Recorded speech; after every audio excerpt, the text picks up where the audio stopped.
나는 하나님과 함께 걷고 있는가? 여러분은 어떻습니까? 하나님과 함께 걷고 계십니까?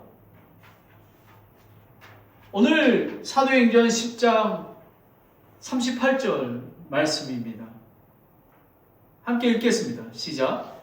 하나님께서 나사렛 예수님께 성령과 권능으로 기름을 부으심에 그분께서 두루 다니시며 선을 베푸시고 마귀에게 억눌린 모든 사람을 고치셨으니 이는 하나님께서 그분과 함께 하셨기 때문이라 라는 것입니다.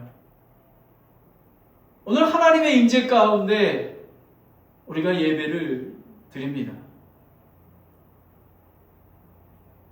하나님과 함께 걷는 사람은 성령으로 준비되고 하나님의 보내심을 받아 복음으로 억눌린 영혼을 살리는 삶을 살아가게 됩니다. 여러분은 이번 한 주 하나님과 함께 걸으셨습니까? 아니면 하나님을 믿으면서도 내 힘으로 살아오지는 않았습니까? 우리는 하나님과 함께 살려고 결단하며 노력을 합니다. 그런데 하루를 돌아보면 하나님과 대화한 시간보다 걱정한 시간이 많습니다. 하나님께 묻기보다 내 경험을 먼저 믿고 기도하기보다 내 방법을 먼저 찾습니다. 그리고 주일에는 하나님을 의지하고 은혜 받았다고 고백하지만 월요일이 되면 어느새 내 힘으로 살아갑니다. 왜 그럴까요? 여러분만 그럴까요? 저도 그렇습니다. 우리는 하나님을 믿지 않는 것이 아닙니다. 하나님보다 나 자신을 더 의지하며 살아가기 때문입니다. 그래서 우리는 지칩니다. 두렵습니다.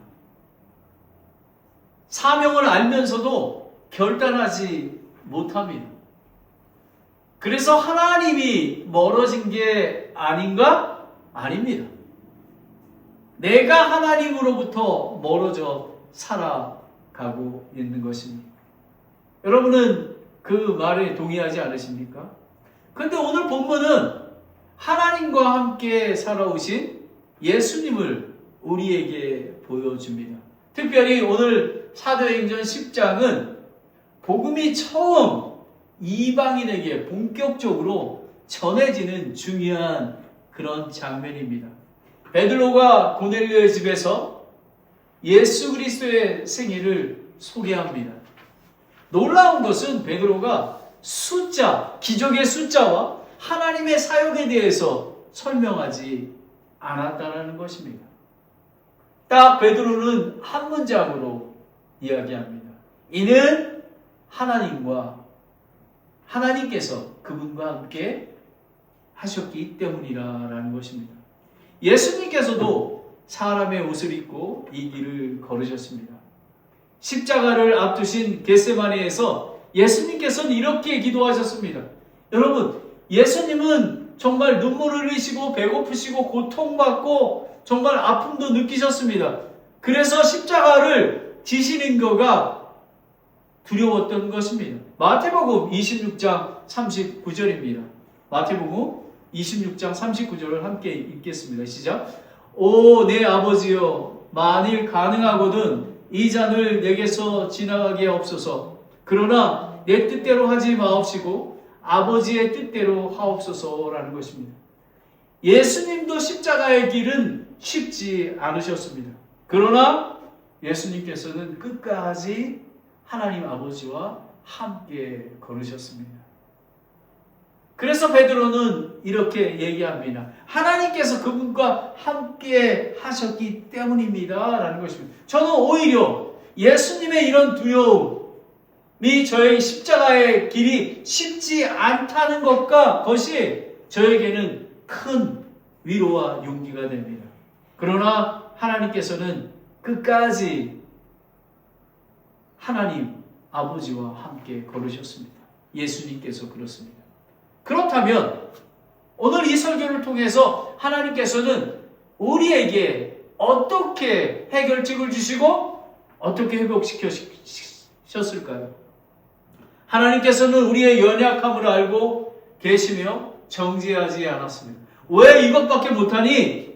왜 더 열심히 하지 않니? 이렇게 말씀하지 않았었습니다. 오히려 나와 함께 걸어가자. 예수님은 많은 일을 하시려고 하지 않았습니다. 먼저 하나님 아버지와 함께 하셨습니다. 그리고 하나님과 함께 하실 때 또 하나님께서 보내셨고 그리고 하나님의 역사하시고 뜻을 성취하셨습니다. 그래서 본문은 우리에게도 같은 길을 보여줍니다.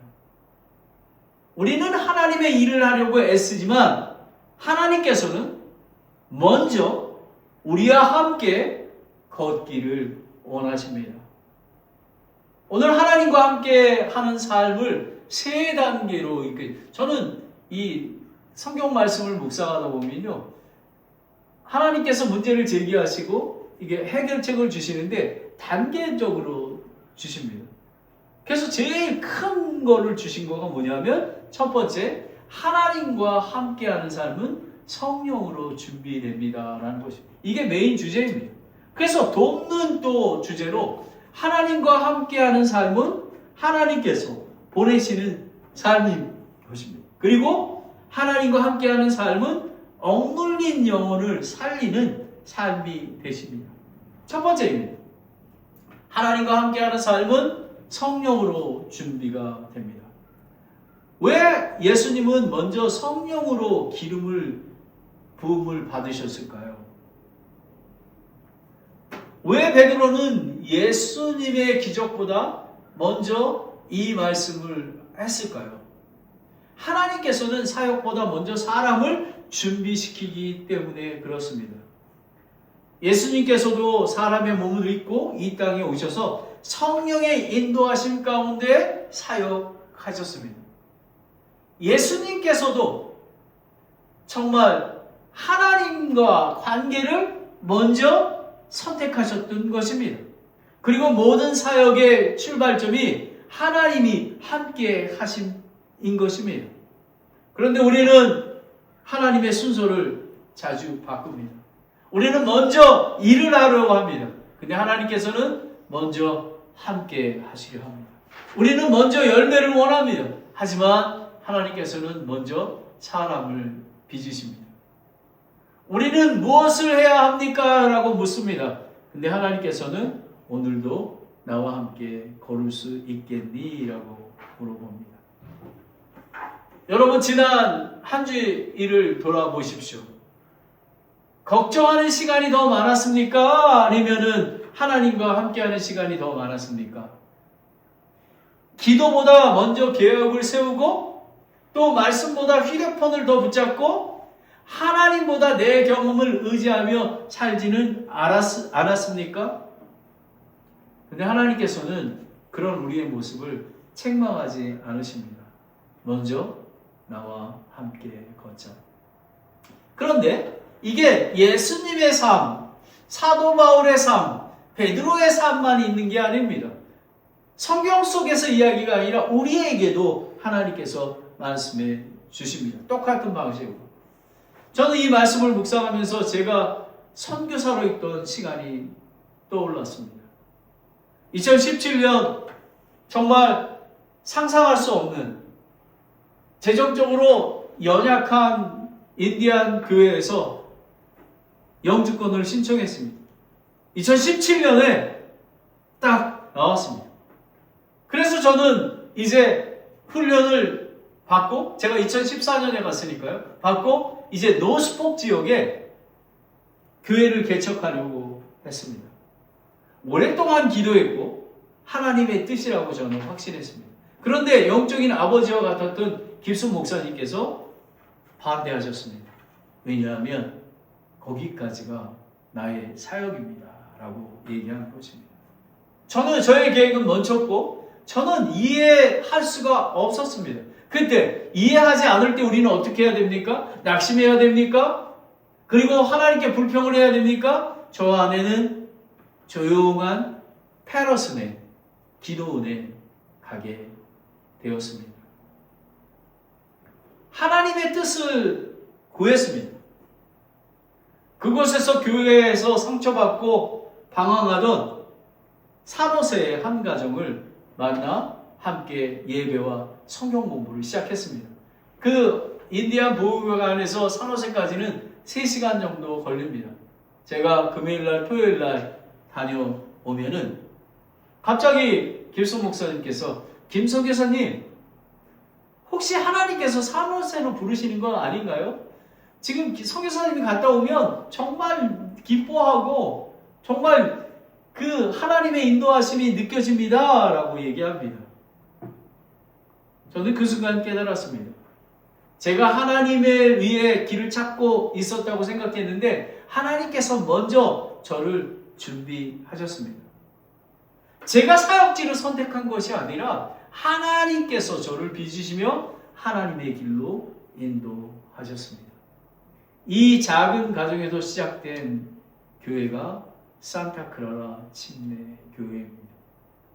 8월 말일 주가 8주년이 되는 것입니다. 그뿐만 아니라 산타크라라 침례교회를 통해서 베이에리아 침례교회가 개척이 됐습니다. 그래서 오늘 그곳에서 예배를 드렸습니다. 돌이켜보면 우리가 한 일은 하나도 없습니다. 하나님께서 우리를 먼저 준비시키시고 하나님께서 함께 걸어주셨던 것입니다. 특별히 베이리아 침례교회 가면 전부 다 준비된 영혼들이 이렇게 하나님께서 인도해 주셨습니다. 오늘 아마 이 설교 말씀을 들으시고 정말 야 그래 내가 어떻게 베이리아 침례교회까지 왔지? 도대체 어떻게 인도하신 거야? 하나님께서 함께 하셨구나 라를 체험할 수 있었던 것입니다. 혹시 여러분의 삶에도 이해되지 않는 기다림이 있습니까? 그 시간이 하나님께서 여러분을 준비시키는 시간이 아니겠습니까? 저는 이 2025년 특별히 이 기간부터 하나님께서 저를 준비시키셔서 이제 사역으로 부르셨다고 저는 생각을 합니다. 그래서 하루가 천년 같은 그런 사역을 임하고 있습니다. 왜요? 하나님께서 저와 함께하고 계시기 때문에 그렇습니다. 우리는 포도나무 안에 거해야 하지만 열매를 맺을 수가 있습니다. 요한복음 15장 4절 5절 말씀입니다. 함께 읽겠습니다. 시작. 내 안에 거하라 나도 너희 안에 거하리라. 가지가 포도나무 안에 거하지 아니하면 스스로 열매를 맺을 수 없는 것 같이 너희도 내 안에 거하지 아니하면 더 이상 열매를 맺을 수 없느니라. 나는 포도나무여 너희는 가지니라. 사람이 내 안에 거하고 내가 그 안에 거하면 그 사람은 많은 열매를 맺나니 나 없이는 너희가 아무것도 할 수 없느니라. 여러분 이게 아닙니까? 나 없이는 아무것도 할 수 없느니라. 하나님이 함께하지 아니하시면 열매를 맺을 수가 없는 것입니다. 하나님께서는 먼저 일을 맡기지 않으십니다.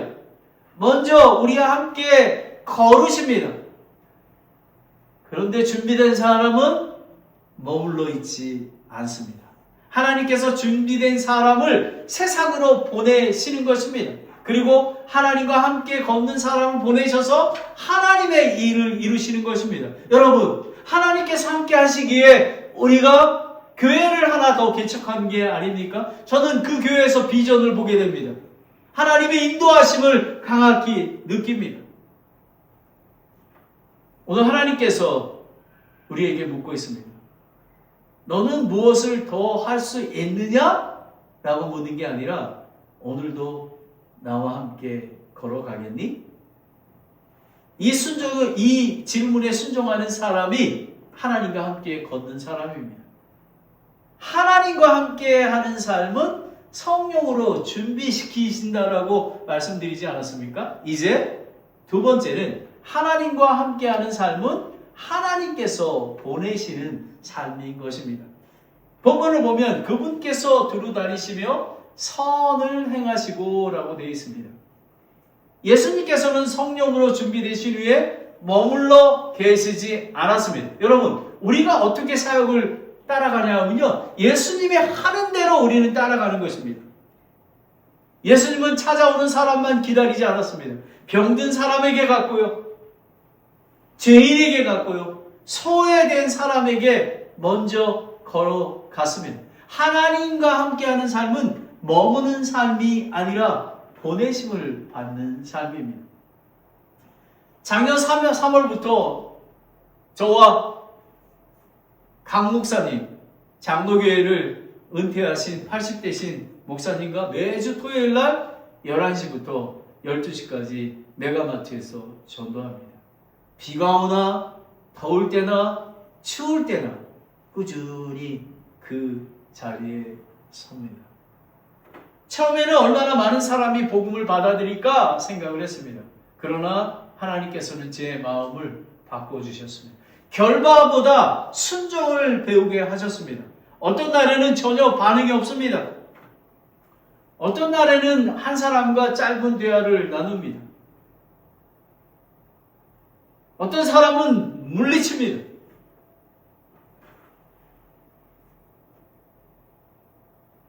그래도 다음 토요일이면 언제나 그 자리에 섭니다. 왜냐하면 제가 사람을 찾는 게 아니라 하나님께서 저를 보내셨기 때문에 그렇습니다. 하나님께서는 전도를 통해 저를 바꾸셨습니다. 저를 준비시켜서 보내신 것입니다. 솔직히 전도는 쉽지가 않습니다. 거절당하는 것도 두렵습니다. 어느 날 우리 강 목사님께서 가족이랑 여행 가기 때문에 토요일 날 못 오신다고 전화가 오면 나도 가지 말아야지 그렇게 생각합니다. 근데 하나님께서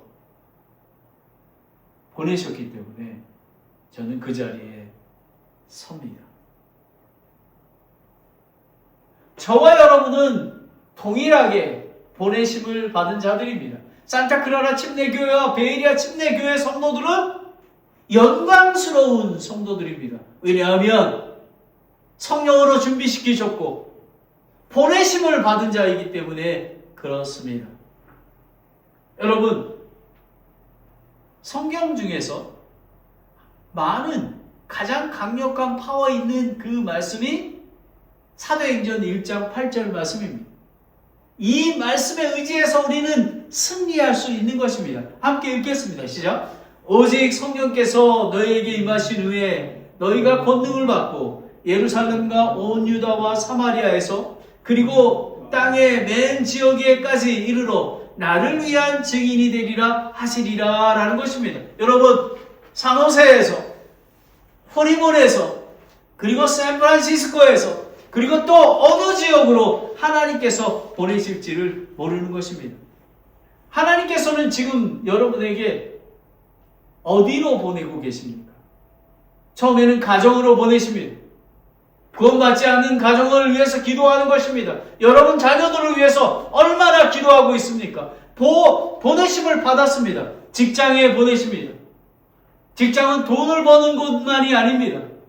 그곳에게 예수님의 보내심을 드러내는 것입니다. 이웃에게 보내게 됩니다. 여러분은 이웃이 여러분이 그리스도인임을 알고 계십니까? 그리고 구원받지 않은 영혼들에게 보내지게 됩니다. 예수님께서 한 사람 한 사람을 걸었듯이 오늘도 하나님께서는 우리에게 말씀하십니다. 가라! 내가 너와 함께 하겠다라고 우리를 보내십니다. 하나님과 함께 하시는 삶은 성령으로 준비됩니다. 그리고 하나님과 함께 하는 삶은 하나님께서 보내시는 삶인 것입니다. 사명을 받았습니다. 마지막으로 하나님과 함께 하는 삶은 억눌릴 영혼을 살리는 삶이 되는 것입니다. 본문에 보면 마귀에게 억눌린 모든 사람을 고치셨으니 라고 얘기합니다. 여러분, 오늘도 우리 주변에는 웃고 있지만 울고 있는 사람이 있지 않습니까? 하나님께서 바로 그 사람에게 여러분을 보내십니다. 저는 이 말씀을 준비하면서 한 자매님을 떠올랐습니다. 너무 환경이, 너무 회사가 너무 바쁘고 또 여러 가지 그 벌들이 많아서 오랫동안 교회에 오지 못하는 자매님이십니다. 저는 그 자매님을 위해서 계속 기도합니다. 왜냐하면 지금 세상에 억눌려 있기 때문에 그렇습니다. 성공을 했지만 공허한 사람, 가족과 함께 있지만 외로운 사람, 죄책감과 두려움 속에서 살아가고 있는 사람들이 있습니다. 이 사람들이 억눌린 사람입니다. 그 사람을 향해 예수님께서 걸어가셨습니다. 예수님은 사람을 피하지 않으셨습니다. 상처도 피하지 않으셨습니다. 죄인들도 피하지 않았습니다. 심지어 십자가의 죽음까지도 피하지 아니하시고 It is finished. 완전히 복음에 순종했던 것입니다. 왜 그렇게 하셨을까요? 사람을 진정으로 살리는 방법은 한 가지밖에 없습니다. 오직 Jesus. 오직 good news, gospel밖에 없습니다. 병이 나아도 다시 병들 수 있습니다. 돈을 얻어도 다시 가난해질 수 있습니다. 그러나 복음으로 살아난 영혼은 영원한 생명은 없습니다. 그래서 예수님은 사람의 환경보다 영혼을 먼저 보십니다. 십자가에서 죄를 대신 지시고 부활하시고 사망 권세를 이기신 예수님을 믿는 믿음으로 통해서만 우리는 구원을 얻고 영원한 생명을 얻을 수 있는 것입니다. 그래서 우리는 전도하고 선교하는 교회가 되는 것입니다. 여러분, 사도 바울은 디모데에게 이렇게 명령했습니다. 디모데후서 4장 2절 말씀입니다. 함께 선포합니다. 시작. 말씀을 선포하라. 때에 맞든지 맞지 아니하든지 긴급히 하라. 모든 오래 참음과 교리로 책망하고 꾸짖고 격려하라. 저와 여러분은 무엇을 배웠습니까? 오늘 저희 베레아 침례교회에서 하나님에 대해서 그 성경 공부를 했어요. 이단에 대해서, 천주교에 대해서, 동방정교에 대해서, 몰면교에 대해서, 안식교에 대해서 이렇게 했습니다. 근데 한 형제님이 이게 저희는 다른 교회를 비판하려고 하는 것이 아니라 정말 예수 그리스도가 왜 하나님이시고 왜 예수님을 따라야 하는가라는 걸 공부한 것입니다. 근데 갑자기 그 형제님이 갑자기 질문하시는 거예요. 기독교가 뭔지 아십니까? 이렇게 물어보시는 거예요. 그 사람들이 대답을 못했어요.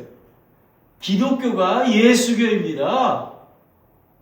하나님이 예수님이 알게 되면 모든 게 클리어하게 됩니다. 정말 그분은 오늘 우리가 무엇을 배웠습니까? 할 때 예수교입니다 라고 얘기하는 것입니다. 왜 이단이라 하냐면요, 예수님이 하나님이 아니신 것이기 때문에 그렇습니다. 그리고 삼위일체 하나님을 믿지 않기 때문에 그렇습니다. 그리고 오직 성경, 오직 은혜, 오직 하나님께 영광을 돌리는 빛이신 예수님만 드러내는 것을 이야기하는 겁니다. 하나님과 함께하는 삶은 먼저 성령으로 준비됩니다. 그리고 보내심을 받은 삶입니다. 마침내 복음으로 한 영혼을 살리는 삶인 것입니다. 저희는 이미 준비되어 있습니다. 보내심을 받았습니다. 이제 가서 복음을 선포해서 살려서 구원받게 하고 교회에 덧입혀져서 제자 삼는 거가 저희 교회의 비전이 되는 것입니다. 오늘 하나님께서 우리에게도 말씀하십니다. 뭐라고요? 열심히 일해라 하지 않으십니다. 나와 함께 걸어가자. 그리고 내가 보내는 한 사람에게 가라. 그때 하나님께서 우리의 삶을 통해 한 영혼을 살리실 것입니다. 저와 여러분은 순종하시겠습니까? 아멘 하시기 바랍니다. 이제 설교를 마무리합니다. 베드로는 예수님의 생애를 길게 설명하지 않았습니다. 단 한 문장으로. 이는 하나님께서 그분과 함께 하셨기 때문이라는 것입니다. 저는 이 말씀이 이번 주 한 주에 우리의 고백이 되기를 원합니다. 하나님께서 오늘도 우리에게 특별한 일을 맡기시기 전에 나와 함께 걸어가자입니다. 그러면 걸어가는 게 무엇입니까? 관계하는 삶입니다. 한 걸음이 기도하는 자리에 있을 수 있습니다. 말씀을 펴는 시간일 수 있습니다. 지금 드리는 예배와 성경 공부 자리일 수 있습니다. 그리고 우리가 앞으로 세워질 목장, 작은 교회일 수 있습니다. 용서하기 어려운 사람에게 먼저 찾아가는 순종일 수 있습니다. 하나님께서 마음을 품게 하신 한 영혼을 찾아가는 걸음일 수 있습니다. 그 한 걸음을 하나님과 함께 걸어가시겠습니까?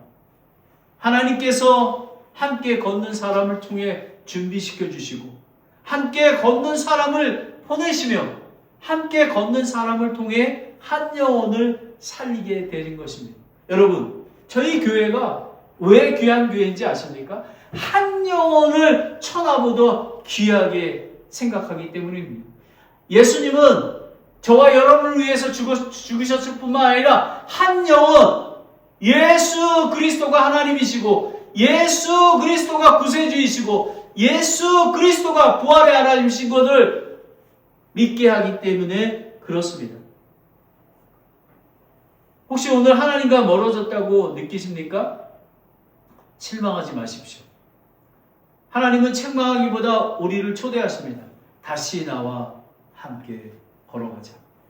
아직 예수 그리스도를 믿지 못한 분이 계신다면 예수님 앞으로 나오십시오. 교회 30년, 40년 다녔어도 소용이 없습니다. 예수님께서는 나의 죄를 위하여 십자가에 죽으셨습니다. 그리고 장사되었다가 3일 만에 부활하셨습니다. 죄와 사망의 권세를 승리하셨던 그 예수님을 믿으시길 바랍니다. 이 예수님을 믿는 순간, 이 예수님을 삶의 구주로 받아들이는 순간 하나님과 함께 걷는 새로운 삶이 시작됩니다. 예수님을 여러분 믿으셨습니까? 이번 한 주 동안 여러분은 누구와 걷겠습니까? 하나님이십니까? 아니면 또 자기 자신입니까? 우리는 모두 어느 날 하늘나라에 가게 됩니다. 장례식에 서게 됩니다. 교회에서 이렇게 얘기합니다.